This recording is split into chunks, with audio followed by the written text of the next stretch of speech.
Hello friends, welcome back to my channel lifestyle নিতুতে তোমাদের স্বাগত জানাই। তো বন্ধুরা, তোমরা কেমন আছো? আশা করি নিশ্চয়ই ভালো আছো। আমিও খুব ভালো আছি। তো আজকের ব্লগটা অন্যরকম। দেখো, আমি রথের মেলাতে চলে এসেছি। সেই রথের মেলায় আজকে আমি কি কি করলাম, কোথায় গেলাম, সব তোমরা দেখতে পাবে। চলো দেখতে থাকো।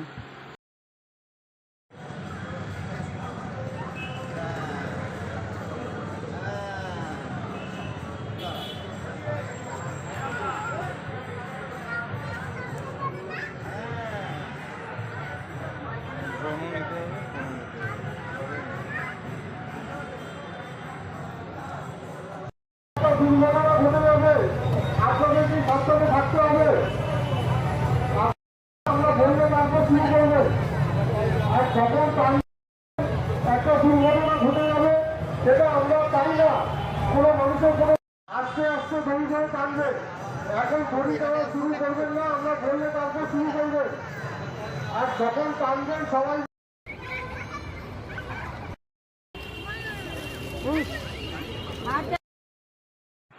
তো বন্ধুরা, তোমরা দেখতেই পেলে এতক্ষণ ধরে ভিডিওতে রথের মেলা, কত সুন্দরভাবে রথটাকে সাজানো হয়েছে এবং রথের উপরে জগন্নাথদেব বসে আছেন। তো রথের দড়ি টানা হবে। আমি কখনো রথের দড়ি টানিনি, ফার্স্ট টাইম আমার রথের দড়ি টানা হবে, বা আমি টেনেছিলাম ওখানে। তো সামনেই আমাদের এখানে সামনেই রথের মেলা বসেছে, সেখানে যা প্রচণ্ড ভিড় হয়েছিল। তো আমি সেইভাবে রথের মেলা কখনো দেখিনি, ওই টিভিতে আরে দেখেছিলাম, বা বাস্তবে আমি দেখিনি। এই প্রথম আমার লাইফে দেখা।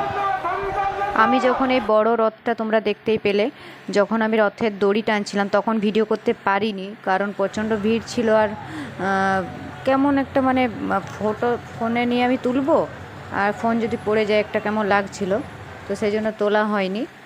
যাই হোক, আমি রথের যে দড়ি টেনেছিলাম এটাই আমার কাছে বিরাট কিছু, মানে খুব ভালো লেগেছিল।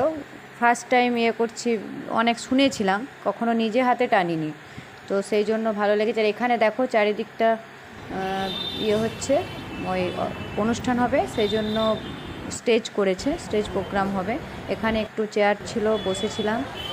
পুরো চারিদিকটা তোমাদেরকে আমি দেখাচ্ছি।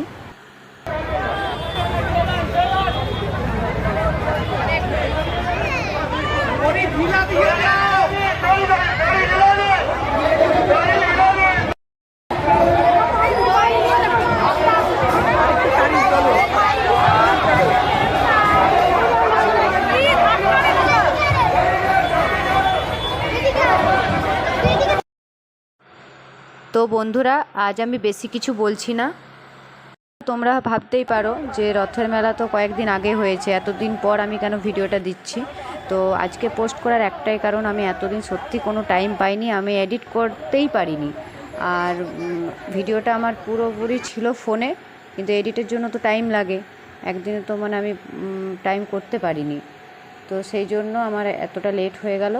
তো যাই হোক, তোমরা দেখো, লেট হওয়ার সাথে কী সঙ্গে তোমরা দেখো, যারা যারা আমাকে ভালোবাসো অবশ্যই দেখবে।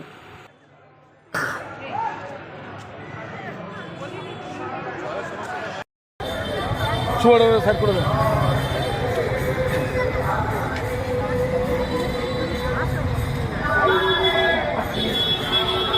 আচ্ছা, চলুন চলুন চলুন চলুন চলুন, আস্তে আস্তে আস্তে আস্তে। হালকা হালকা হালকা হালকা, বাদিকে বাদিকে বাদিকে বাদিকে বাদিকে বাদিকে বাদিকে, কেউ টানবেন না, সামনের দিকে টানবেন না, আস্তে আস্তে যাবে, আস্তে আস্তে যাবে, আস্তে আস্তে আস্তে আস্তে আস্তে আস্তে, বাদিকে বাদিকে বাদিকে বাদিকে বাদিকে, একটু চলে চলে, হালকা হালকা হালকা হালকা হালকা হালকা।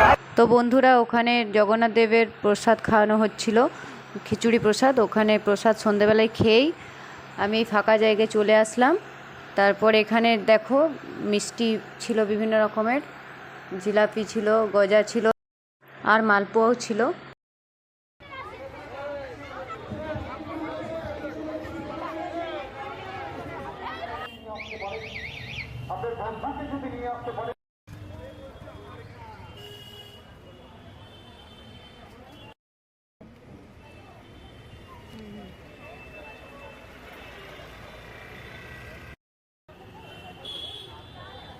তো বন্ধুরা তারপর রাস্তার ধারে দাঁড়িয়ে ফুচকা না খেলে তো একদম ফাঁকা ফাঁকা লাগবে, তো সেই জন্য ফুচকাটা তো খেতেই হবে। আর এখানে নিরামিষ ফুচকা ছিল, কলকাতায় বেশিরভাগ জায়গাতেই নিরামিষ ফুচকা। তো ফুচকা খেয়ে এরপর বাড়ি চলে এলাম। আজকের ব্লগটা যদি তোমাদের ভালো লেগে থাকে তাহলে অবশ্যই একটা লাইক কমেন্ট শেয়ার করে পাশে থেকো। টাটা।